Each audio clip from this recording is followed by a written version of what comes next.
नमस्कार, मैं आर के पाल आप सभी दर्शकों का स्वागत करता हूं आपके अपने न्यूज़ चैनल शहर का दर्पण में। अब सभी खबरें विस्तार से। लखनऊ केंद्र सरकार द्वारा वक्फ संशोधन बिल 2024 को लोकसभा में पेश किया गया था, जिसका विपक्ष के विरोध के बाद बिल को चर्चा के लिए जॉइंट पार्लियामेंट्री कमेटी में भेज दिया गया था, जिसकी रिपोर्ट अगले सत्र में पेश की जाएगी। वक्फ संपत्ति को लेकर लखनऊ में जेपीसी के अध्यक्ष जगदम्बिका पाल से मुस्लिम धर्म गुरुओं ने मुलाकात की, जिसमें खालिद रशीद फिरंगी महली शामिल थे। वक्फ संशोधन बिल में आपत्ति को लेकर ज्ञापन सौंपा। वहीं जेपीसी अध्यक्ष ने भरोसा दिलाया कि किसी के साथ किसी प्रकार का भेदभाव नहीं किया जाएगा। वहीं मौलाना खालिद रशीद ने उम्मीद की है कि कमेटी का जो फैसला होगा वो वक्फ के खिलाफ नहीं होगा। आइए देखते हैं हमारे संवाददाता की रिपोर्ट।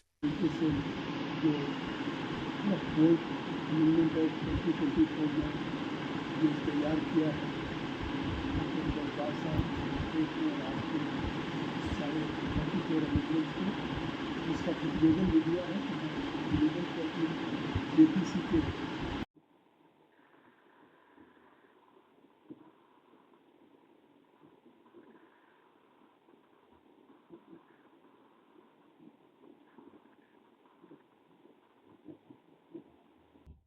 ज्वाइंट पार्लियामेंट्री कमेटी को जो जिम्मेदारी दी गई है कि जो वक्फ बोर्ड अमेंडमेंट एक्ट 2024 जो एक सरकार के द्वारा भारत की पार्लियामेंट में पेश किया गया था, लेकिन उसको गवर्नमेंट की पहल पे जेपीसी को रेफर कर दिया। अब जेपीसी में हमारे 31 मेंबर ऑफ पार्लियामेंट हैं, सभी मुख्तलिफ पार्टियों के लोग, और उसमें हमारी बैठकें शुरू हो गई हैं और काफ़ी तफसील से हो रही हैं। जो अमेंडमेंट्स हैं उसमें जो लोगों के राय है, जज्बात है, और हम लोगों की कोशिश है कि फेयर एंड फेयर डिस्कशन करके एक अच्छी बेहतरी के लिए, क्योंकि वक्त का क्या है कि वक्त की प्रॉपर्टी कोई डोनेट करता है तो इसलिए रिलीजियस पर्पजेज के लिए, चैरिटेबल पर्पजेज के लिए, पायस पर्पजेज के लिए, और ये कि आम आदमी को उसका लाभ मिले, खवातीन को, बहनों को, पसमानदा को, गरीबों को, या एजुकेशन को, हेल्थ को, जैसा हमारे कहा।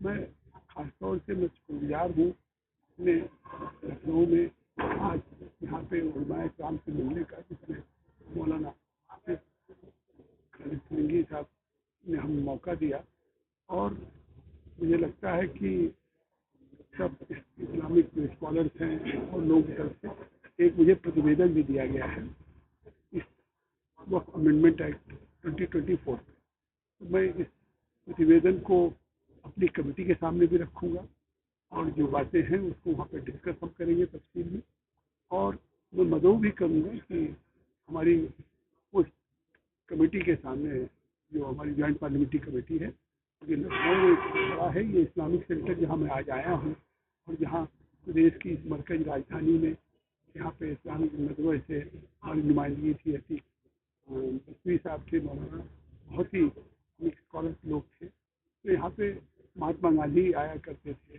जंग आज़ादी की लड़ाई के वो भी, तो मेरे लिए खुशकिस्मती की बात है। तो मैं यहाँ के एक डेलीगेशन को बुलाऊंगा भी कि वो जेपीसी के सामने भी अपनी जज्बात दिखा रखें। मुझे पूरी उम्मीद है कि आज ये जो वक्फ अमेंडमेंट एक्ट आया है एक बेहतरी के लिए, जिस पर्पजेज के लिए है उस पर्पजेज में उसका पूरा इस्तेमाल एजुकेशन के लिए, हेल्थ के लिए, गरीबों के लिए, आम पसमानदा के लिए, या बहनों के लिए, खवातीनों के लिए, या बच्चों के लिए हो, वही रहेगा।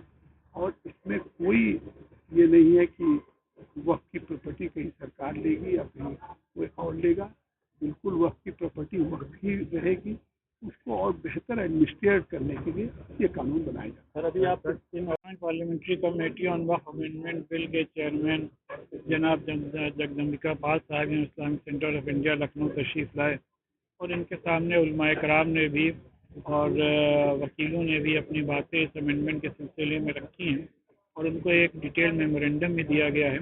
और हम लोगों को उम्मीद है कि जो एतराज़ात इसमें किए गए हैं